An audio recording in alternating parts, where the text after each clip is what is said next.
Good afternoon. My name is Roger Michael Arsenault. I'm a volunteer vice president for the Canadian Liver Foundation, the Sudbury chapter. I'm here today this afternoon at the YMCA to honor, sorry I forget his name. George Marcello. George Marcello for walking Across Ontario for organ donation. Correct. Do you want to start? Good afternoon. My name is Roger Arsenault. I am a volunteer vice president for the Canadian Liver Foundation in Sudbury, Ontario. We are here today at the YMCA to honor the walk of George Marcello from Toronto, who is walking for organ donation. Fantastic. Okay, that's it. That's all I know to say. And that's okay. Now, tell me a little bit about how this affects your life and what you're going through. In 1994, I found out that I had hepatitis C. Ever since then, first of all, when I first found out, the first 6 months was terrible. I didn't know what to expect. I didn't know what to do. I didn't know who to talk to. I didn't know where to go. And then one day I saw an ad in a paper looking for help at the Canadian Liver Foundation. So I decided to apply. There was a lot of people that applied, but I was the only male who did apply, which I don't know if that makes a difference or not, but I was the only male. And I told them my story, which is drug abuse, alcoholism, jail, you name it, I did it on the streets. I'm a street person who raised himself from the age of 14 years old. So what happened? What kind of price did you pay living a lifestyle like that? The price I paid was hepatitis C. And how's that affecting your life now? Well, today it's affecting my life in a positive way. I have changed my life around since I found out the disease that I had, which is hepatitis C. Mm-hmm. I was very afraid because, like, at first I didn't know what to do or where to go. And I found the Canadian Liver Foundation organization. Mm-hmm. So I volunteered to help my services talk to kids, schools, adults, homes, businesses. You name it, I will come to your place of business, home, or anywhere to talk about my situation and how I think I got this disease.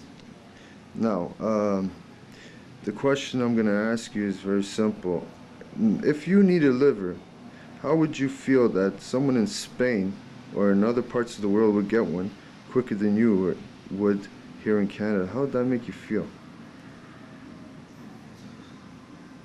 I don't believe that's true. I mean, I believe it because you're saying it and other people have told me, but before I was asked that question, I thought that Canada was one of the few countries where you could get any kind of a transplant quicker than anywhere else. And now that I'm hearing this from people, I'm very shocked, and I can't believe that Canada is slow on organ donation.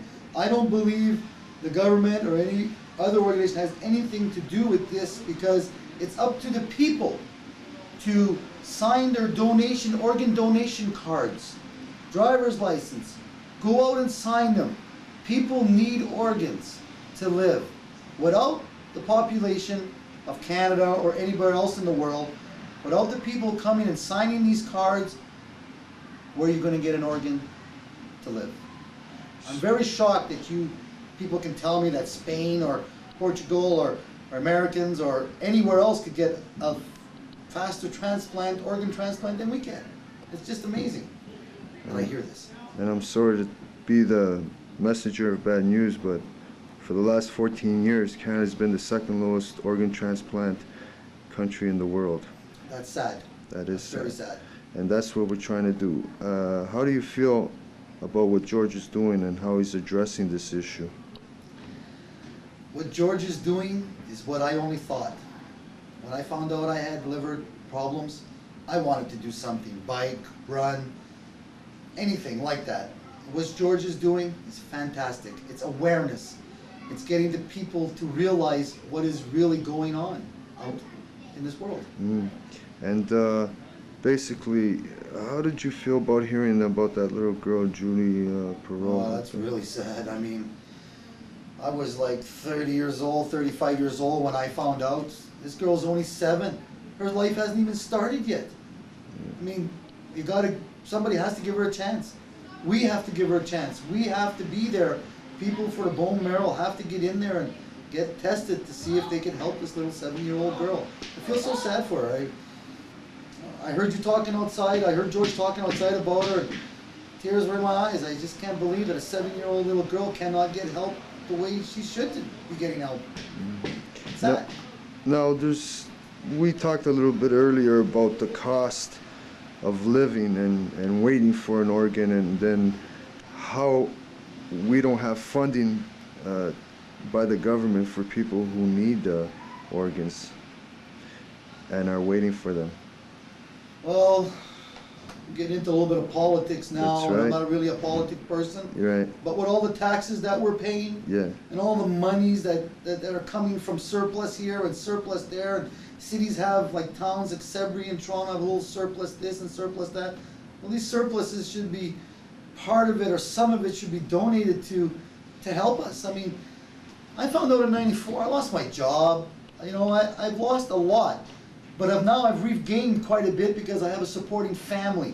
Parents who are supporting me now, brothers and sisters, mother. I have a son who's 14 years old. I'm afraid for what's going to happen to him if we don't teach our kids and make sure that there are organ donations out there for the next 10 years, 20 years, our next generation's coming up. We got to take care of them.